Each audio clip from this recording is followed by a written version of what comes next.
अस्सलाम वालेकुम प्यारे दोस्तों, की हाल चाल है। प्यारे दोस्तों, उम्मीद करता हूँ सब दोस्त बिल्कुल ठीक ठाक होंगे। दोस्तों, मैं मोहम्मद सीर और आप देख रहे हैं NC टेक्निकल ऑलराउंडर। तो प्यारे दोस्तों, आज की वीडियो बहुत ही अहम होने वाली है, क्योंकि आज मेरे पास एक ऐसा सर्किट है AC/DC पंखे का जो कि इतना जल चुका है कि जिसके बनने का बिल्कुल चांस नहीं होता। अगर इसको चलाया भी जाए तो उस पर ख़र्चा बहुत ज़्यादा होता है, लेकिन मैं कोशिश करता हूँ कि ऐसा तरीका आपको बताऊँगा जिसमें आपका कम से कम खर्च हो और आप जो है ना इसको अच्छे तरीके से चला भी सकें। क्योंकि अगर आपका ये सर्किट 150 में 170 180 तक हो जाता है तो आपको ये बिल्कुल जो है ना एक फ्री में होता है। क्योंकि अगर आप ये नया लेंगे तो ये 1400 से 1500 का मिलता है, तो इसलिए बेहतर है कि आप इसको इसी को ही रिपेयर करेंगे। हालांकि ये बिल्कुल है कबाड़, लेकिन इसको आप इसके साथ एक सप्लाई लगाएंगे और इसको आपको आसान तरीके से जो है रिपेयरिंग करने का तरीका बताऊंगा। आपने वीडियो को मुकम्मल देखना है आपको, ताकि आपको समझ सही लग सके, ठीक है ना। तो चलिए वीडियो शुरू करते हैं।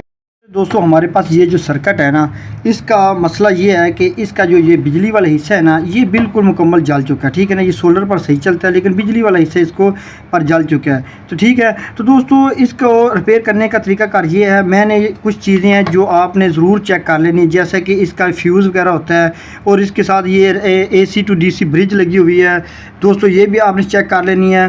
दोस्तों इसका करंट जो है ना, मैंने चेक किया हुआ है, इसका करंट जो है ना, इसका ये जो ट्रांजिस्टर लगा हुआ है ना 7N65 यहाँ तक जा रहा है। इससे आगे ये जो आउटपुट पर इसका करंट नहीं जा रहा है, ठीक है ना दोस्तों। तो अक्सर लोग जो क्या करते हैं कि अगर इस तरह जो है ना सर्किट इसका AC वाला हिस्सा ख़राब हो जाए तो वो क्या करते हैं, या तो इसके साथ अडाप्टर वगैरह लगाते हैं, वो भी काफ़ी महंगे पड़ जाते हैं, और भी कई तरीके लगाते हैं। लेकिन मैं आपको जो ट्रिक बता रहा हूँ वो बिल्कुल ही आसान तरीके से जो है ना आप इसको रिपेयर कर सकेंगे, ठीक है ना दोस्तों। आपने क्या करना है, आपने वोल्टेज चेक कर लेने। ये जो ट्रांजिस्टर है ना, इसकी जो दरमियान वाली पिन है ना, यहाँ पर वोल्टेज जो है ना आपके 180 200 160 वोल्ट तक ज़रूर आने चाहिए, ठीक है ना। अगर यहाँ पर आपकी वोल्टेज आ रही है और आगे नहीं जा रही, तो उसमें मसला ये हो सकता है कि इसमें आपकी ये जो छोटी सी IC ना, ये भी 100% ख़राब हो जाती है। उसके साथ ये जितनी भी रजिस्टेंस वगैरह है, ये सब की सब ख़राब हो जाती हैं, ठीक है ना। तो दोस्तों इतना सारा सामान बदलने के बजाय आपने क्या करना है, आपने जस्ट इस ट्रांजिस्टर को जो है ना उतार लेना है। आसान तरीका, बिल्कुल कोई भी बंदा जो है ना इसको आसानी से जो है ना घर में भी आसानी से रिपेयर कर सकेगा, ठीक है ना। आपने इस ट्रांजिस्टर को जो है ना काबे की मदद से उतार लेना है, और उसके बाद अगला जो प्रोसीजर है वो अभी मैं आपको बताता हूँ। दोस्तों, ट्रांजिस्टर को उतारने के बाद आपने क्या करना है, बाज़ार से आपने इस तरह के एक यूनिवर्सल मॉड्यूल, जिसे आम ज़ुबान में माचिस सप्लाई भी कहते हैं, वो ले लेनी है। आसान तरीका बिल्कुल। आपने इसकी क्या करना है, इसकी जो 3 तारें होंगी, ये जो रेड है और ब्लैक है और ब्लू है, आपने क्या करना है, ये जो ब्लू तार है ना, इसको आपने काट देना है, ये हमारे किसी काम की नहीं होती। और इसके बाद 2 तारें हैं ना, उनमें से जो रेड तार है ना, वो दोस्तों यहाँ से आपने ट्रांजिस्टर उतारा था ना दोस्तों, वहाँ उसके दरमियान वाली जो पिन है ना, वहाँ पर आपने लगा देनी है, ठीक है ना। तो मैं तो उसके दरमियान वाली पिन के साथ इसको लगा देता हूँ। इसका प्रिंट यहाँ पे आ रहा है, तो यहाँ पे मैं इसको लगा देता हूँ, ठीक है ना। ये आसान तरीका है, कोई भी बंदा इस तरह आपका जो ख़र्चा भी कम होगा, और आपका AC/DC जो सर्किट है ना, वो एक नए सिरे से फिर नया बन जाएगा।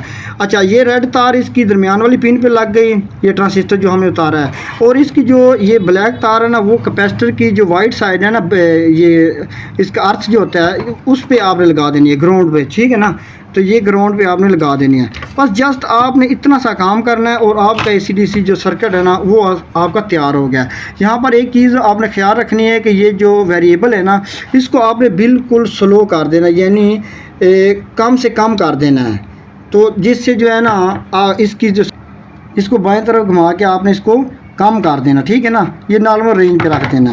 तो आपका जो AC/DC पंखे का जो बिल्कुल डेड सर्किट था ना, जो बिजली वाली साइड बिल्कुल डेड थी, अब वो ओके हो चुकी है। तो आसान तरीका इसलिए है कि ये तमाम चीज़ें बदलने के बजाय आपने सिर्फ ये मॉड्यूल लगाना है, माचिस सप्लाई, और आपका सर्किट तैयार हो गया है। तो दोस्तों अभी मैं इसको जो है ना आपके सामने चेक करके दिखाता हूँ। ये इसका मैं जो है ना शू लगा देता हूँ बिजली में, तो ये जो है ना, ये चेक करें, बिल्कुल ट्रांजिस्टर वगैरह उतर गए हैं, सब कुछ है, लेकिन ये सप्लाई के थ्रू चल गया है। ठीक है ना, ये बिल्कुल आसान तरीका था, मैंने कहा दोस्तों के साथ शेयर कर दूं। इस तरह की माचिस सप्लाई पहले मैंने चार्जर वगैरह में भी लगाई थी, तो इसका तरीकाकार इस एक ही होता है, तो मज़ीद भी किसी और चीज़ में भी इस्तेमाल होगी, तो ये मुख्तसर आसान तरीका होता है, इसलिए जो है ना मैंने ये इसको AC/DC पंखे में भी इस्तेमाल किया है। ठीक है ना, तो दोस्तों ये थी आज की वीडियो मालूमाती, उम्मीद आपको अच्छी लगी। अगर अच्छी लगे तो दोस्तों में शेयर करो, हमारे चैनल को सब्सक्राइब करो और मुझे दीजिए इजाज़त। अल्लाह हाफिज़।